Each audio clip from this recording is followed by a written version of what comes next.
별이 빛나는 밤에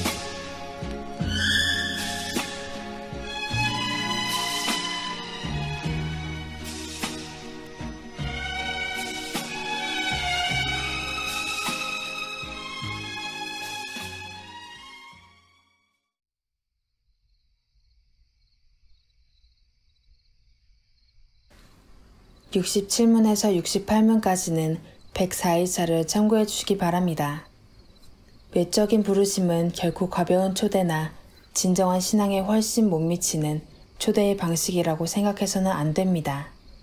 외적인 부르심에는 죄인에게 용서와 영생을 얻는 길로서 우리 주 예수 그리스도를 받아들이도록 전하며 오직 그리스도만이 구원의 유일한 길이라는 것을 선포하는 내용이 담겨 있어야 합니다.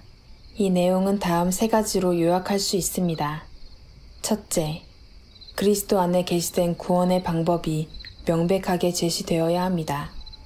하나님의 구속의 계획, 그리스도의 구속사역, 그리고 성령의 역사가 어떤 질서와 관계를 맺고 있는지 가르치는 것입니다. 둘째, 그 다음은 회개와 그리스도를 구세주로 받아들이도록 선포해야 합니다. 그러나 이것은 부흥주의자들이 하는 것처럼 단순한 감정적 호소나 피상적인 접근이 되지 않도록 진리의 교훈을 분명하게 드러내야 합니다. 셋째, 용서와 구원의 약속이 선포되어야 합니다. 그러나 이것은 성령 하나님의 역사를 통하여 참된 신앙으로 들어가야만 성취될 수 있는 것이기 때문에 입술로 고백하는 것에 근거해서 너무나 쉽게 죄 용서와 구원을 선포하는 것은 경솔한 태도입니다. 이러한 내용들은 외적인 부르심에 있어서 가장 기초가 되는 기본 요소들입니다. 따라서 이러한 복음 선포조차도 받아들일 수 없는 사람은 하나님의 일반적인 부르심을 거절하는 것이기 때문에 진정한 부르심으로 넘어갈 수 없습니다. 다음으로 외적인 부르심의 특징을 말합니다. 첫째, 외적인 부르심은 보편성을 특징으로 하고 있습니다.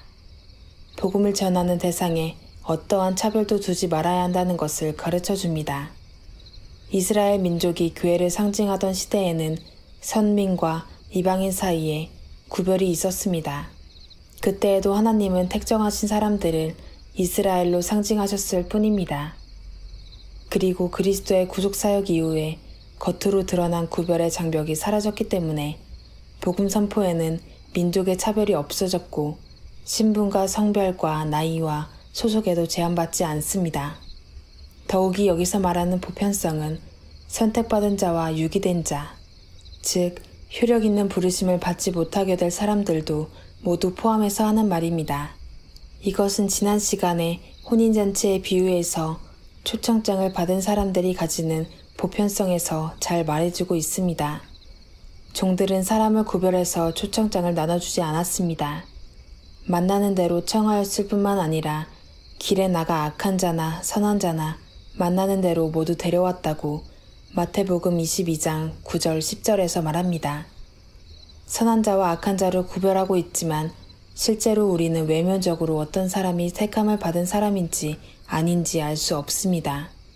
개혁교회에서 예정론을 가르친다고 해서 교회 회원들 가운데 누가 구원으로 예정되어 있는지를 알 수 있거나 혹은 알기 위한 목적으로 가르치는 것이 아닙니다. 복음 전파의 대상 역시 선택받은 사람들만 골라서 전하는 것은 불가능할 뿐만 아니라 바람직하지도 않은 자세입니다. 그런데 종교개혁 시대 이후 17세기 유럽 대륙에서는 일반적인 부르심과 효력 있는 부르심을 동일시하려는 무리들이 있었습니다. 이러한 태도는 완전주의 교회관과 연관되어 있습니다.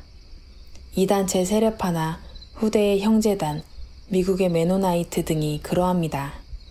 그들은 자기들만의 엄격한 입회 규범과 생활 규범들을 정해서 철저한 규율을 지키는 것으로 영적인 완전한 순결의 경계를 삼았습니다. 그러나 성경은 복음으로의 초청에 제한을 둔다고 가르치지 않습니다.